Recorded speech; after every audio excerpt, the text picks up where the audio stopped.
નમસ્કાર મિત્રો, સ્વાગત છે આપણી યુટ્યુબ ચેનલની અંદર। તો આજે આપણે દેશ અને દુનિયાના અને તાજા અને મહત્વ સમાચારની વાત કરવાના છીએ। તો સૌપ્રથમ સમાચારની વાત કરીએ કે હોળીની પેટે ₹2000 રૂપિયાનો હપ્તો। માર્ચ મહિનામાં હોળીની તહેવારો છે। ઐતિહાસિક સાક્ષી છે કે સરકાર અવારનવાર મોટા તહેવારો પહેલા ખેડૂતોના ખાતામાં પૈસા ટ્રાન્સફર કરતી હોય છે। 22મો હપ્તો હોળીની ભેટ તરીકે માર્ચના પ્રથમ અથવા બીજા સપ્તાહમાં જમા થઈ શકે છે। જો 28 ફેબ્રુઆરી પૈસા નથી આવતા તો સંભવ છે કે માર્ચના શરૂઆતના દિવસોમાં વડાપ્રધાન પોતે રિમોટ બટન દબાવીને એકસાથે 9 કરોડ રૂપિયા 18,000 કરોડથી વધુ રકમ ટ્રાન્સફર કરશે।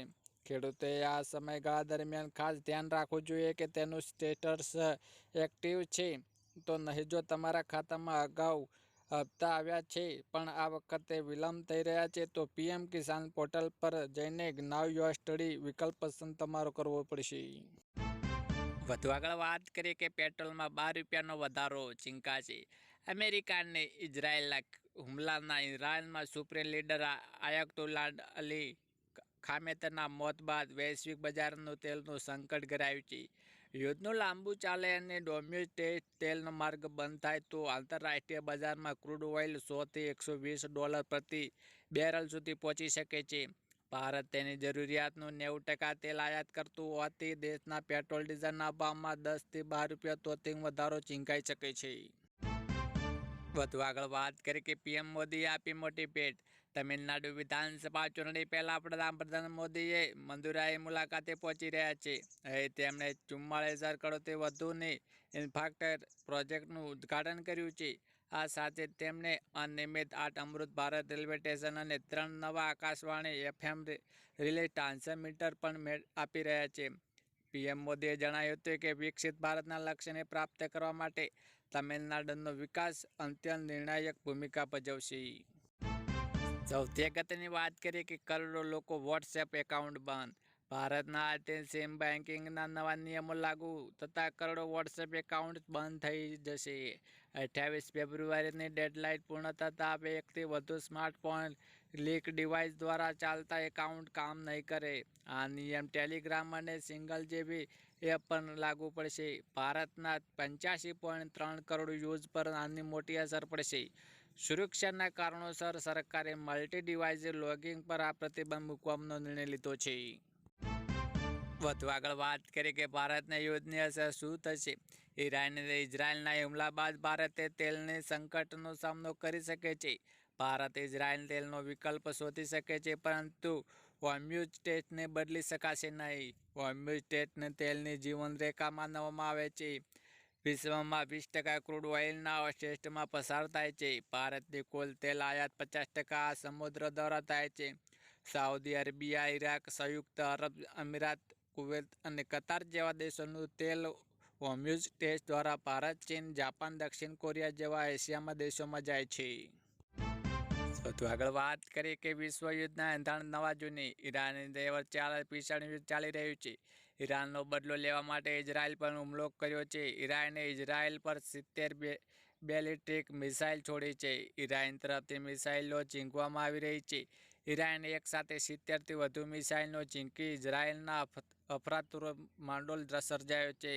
ઇઝરાયેલના હુમલાને પગલે ઇઝરાયેલના સતત સાયરન વાગી રહ્યા છે। ઇઝરાયેલ અને ઈરાન વચ્ચે વધી રહેલા તણાવને ધ્યાનમાં રાખીને ભારતીય દૂતાવાસે એક એડવાઇઝરી જાહેર કરી છે।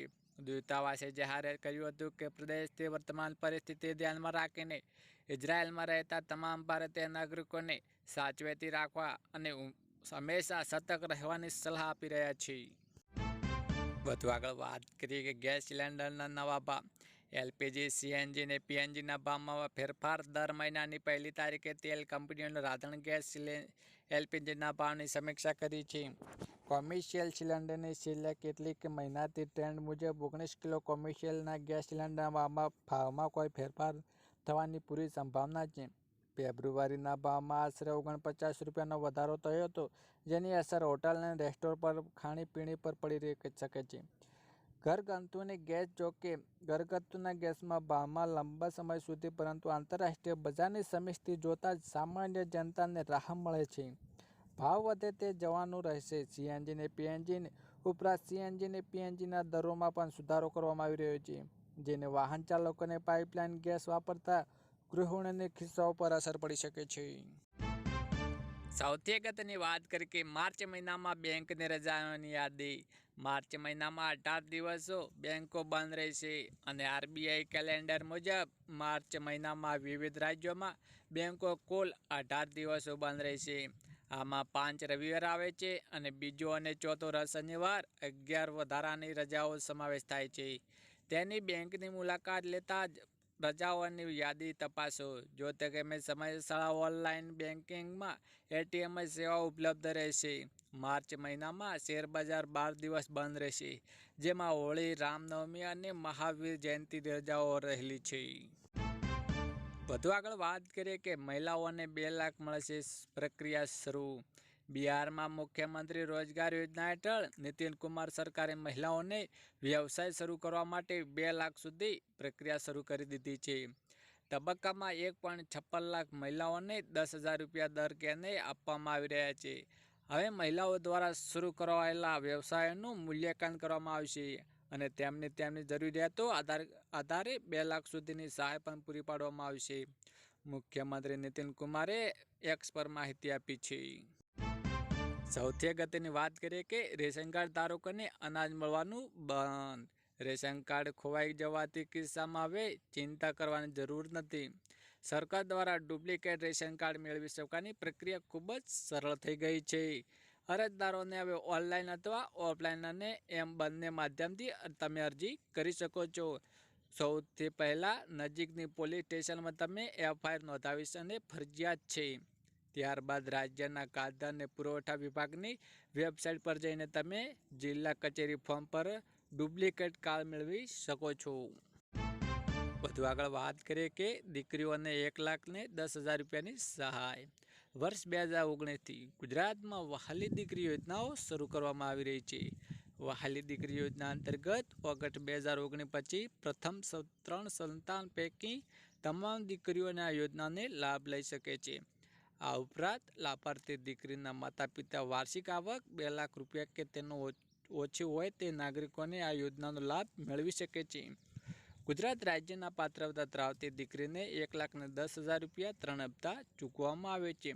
આ અંતર્ગત દીકરી જ્યારે પહેલા ધોરણમાં પ્રવેશ મેળવે છે તે સમયે 4,000 રૂપિયા આપવામાં આવે છે.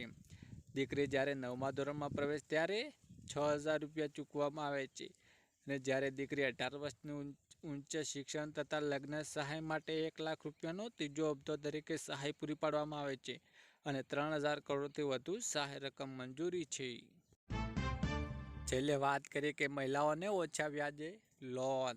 નાણામંત્રી નિર્મલા સીતારમણે મહિલાઓ માટે સ્માર્ટ યોજના શરૂ કરવામાં જાહેર કરી છે. આ યોજનાના લખપત દીદી યોજના વિસ્તરણ તરીકે બજેટ 2026માં રજૂ કરવામાં આવી છે. સ્માર્ટ યોજના હેઠળ મહિલાઓને વ્યવસાય શરૂ કરવા માટે સહાય અને માર્ગદર્શન મળે છે. મહિલાઓને તેમના વ્યવસાય માટે ઓછા દરે લોન મેળવવાની સુવિધા પણ આપવામાં આવી રહી છે.